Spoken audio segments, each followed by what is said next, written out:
Children, welcome back to the session. Today we are going to discuss another new topic, transportation, the circulatory system, part 1. Before going to the transportation, what is meant by transportation? Transportation means sending the materials from one place to another place. We know people are transported from one place to another place with the means of transport. Similarly, so many substances are need to be transported in our body. First, let us discuss glucose. The food we digest in the digestive system, the digested food get converted into glucose. Similarly, the oxygen we take from the external environment into lungs and water. Oxygen, glucose and water are very essential for our cell for cellular respiration. The glucose that is formed in the digestive system, the oxygen that is accumulated in the lungs and the water that is present in our body should be transported to cells for the cellular respiration. Well, who is transporting all this material? To transport, we need a very separate system called circulatory system. The circulatory system consists of heart, blood vessel. So the glucose that is formed in the digestive system enters into the blood, and oxygen that is received from the external environment into lungs enters into the blood, and water also enter into the blood. All these three substances are transported to the cell via blood for cellular respiration. So cellular respiration is not a simple process. It involves so many biochemical reactions. During these biochemical reactions, so many byproducts are formed. First, energy is formed, of course, which is used for our body activities. Apart from this energy, so many byproducts or the waste materials like urea and carbon dioxide are formed. Accumulation of urea and carbon dioxide in the cells, more accumulation of urea and carbon dioxide in the cell become very toxic. Sometimes it may lead to the death of the cell and death of the person. So this urea and carbon dioxide, this is formed in each and every cell.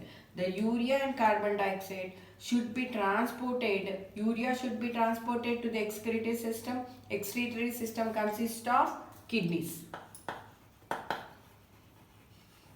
And carbon dioxide should be transported to lungs, and lungs will expel it out. To transport urea to the excretory system like kidneys, to transport carbon dioxide to the lungs, we need transport system. And not only transporting glucose, oxygen, useful substances to the cell, transport system play a very vital role to eliminate all the waste materials which are formed during metabolism. So transport system play a very important role. Now the transport system consists of heart, blood vessels. Let us discuss about heart, where it is located. Let us discuss about the location of heart. The heart is located in the chest cavity between these two lungs. And the lung, already I explained that right lung is smaller than the left lung to accommodate heart. Left lung is smaller than the right lung to accommodate the heart. And this heart is present in the chest cavity. The chest cavity is made up of rib cage. Rib cage as well as lungs protect the heart. And not only that, the size of the heart is the size of one's fist. When you hold your fist, it indicates the size of your heart. And the shape of the heart is pear shape. That means broader apex, narrow base. The upper part will be broad and the lower part of the heart is narrow. So it gives a pear shape or triangular in shape. And this heart is covered with a membrane, two double membrane called pericardium. The pericardium, in between these two membranes, a fluid is present. The name of that fluid is called pericardial fluid. The chest, the rib cage, the pericardium as well as lungs give the cushion. Lungs will provide a cushion-like appearance, cushion-like protection to the heart. And one of the lung is smaller to accommodate the heart.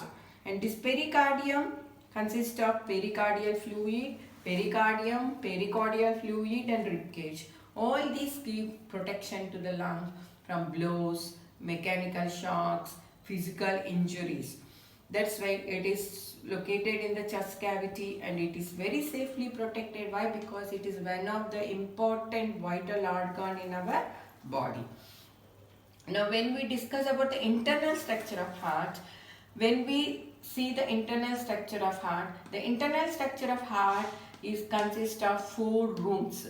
The heart is divided into 4 different rooms, and these rooms we call them as chambers. What we call them? Chambers. How many chambers are there in human heart? In human heart consists of 4 chambers. 1, 2, 3, 4. The upper chambers of the heart, we call it as atria. What we call the upper chambers? Atria. And the lower chambers of the heart, we call them as ventricles. And upper 2 chambers called atria and the lower 2 chambers are called ventricles. This is right atria, left atria. Right ventricle, left ventricle. Right atria, left atria, right ventricle, left ventricle. When you discuss about the atria, the upper chambers I said they are atria and they are very small in size compared to the ventricles. That means ventricles are larger in size, auricles are smaller in size. And the ventricles, the wall of the ventricles are very thin, the wall of auricles are very thin, the wall of ventricles are thick. They have thicker walls, they have thinner walls.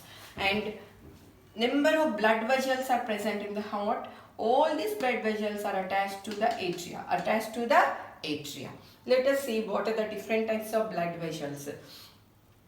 The first and foremost blood vessel is systemic aorta, pulmonary aorta, vena cava. Systemic aorta, pulmonary aorta, vena cava. Before going to the blood vessels, the major function of heart is collection of oxygenated blood from the lungs. The oxygenated blood from the lungs is collected by the heart, and after collecting, it pumps the oxygenated blood to all the parts of the body. That means pumping the oxygenated blood, collection of oxygenated blood. Apart from these 2 functions, pumping of deoxygenated blood to lungs is also done by heart. So oxygenation of blood takes place in lungs. So what this heart will do after collecting this deoxygenated blood from various parts of the body, the heart will pump the blood to the lungs. Inside the lungs, oxygenation of blood will takes place. These 3 are the major important function: collection of oxygenated blood, pumping the oxygenated blood to all the body parts, pumping the deoxygenated blood to lungs. Now let us come back to the blood vessels.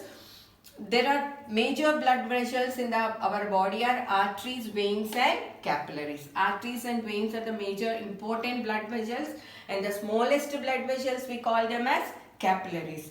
Let us see what are the important blood vessels. Systemic aorta, pulmonary aorta, vena cava. This is the systemic aorta is the largest artery which pumps the oxygenated blood to all parts of the body, which carry oxygenated blood to all parts of the body. Now coming to the pulmonary aorta. This pulmonary aorta carries deoxygenated blood to lungs. Systemic aorta supplied oxygenated blood to body parts. Pulmonary aorta carry deoxygenated blood to lungs. Pulmonary aorta originate in left ventricle. It arises in the left ventricle and pump the blood to lungs. Now coming to the vena cava, largest vein. These 2 are arteries and this is the largest vein. This vena cava is divided into 2: superior vena cava, inferior vena cava. Superior vena cava, this vena cava arises in the right article, right atria, and collect the deoxygenated blood from all the body parts and sent into right atria. And this deoxygenated blood, superior vena cava collect the deoxygenated blood from the upper parts of the body like head and neck and hands, whereas inferior vena cava collect the deoxygenated blood from the lower parts like abdomen and legs. Both superior and inferior vena cava will open into right atrium. Now apart from this systemic aorta, vena cava, there are some other blood vessels called pulmonary veins. What we call those blood vessels? Pulmonary veins. These pulmonary veins, they collect the oxygenated blood from lungs and open into left atrium. And arteries carry, let us have a look about arteries and veins. Arteries carry oxygenated blood, whereas veins carry deoxygenated blood.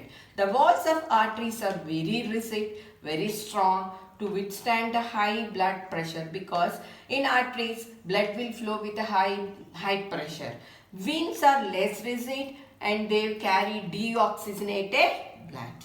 Okay children, tomorrow we'll discuss about arteries and veins in detail, and once again go through the PPT which have sent last session.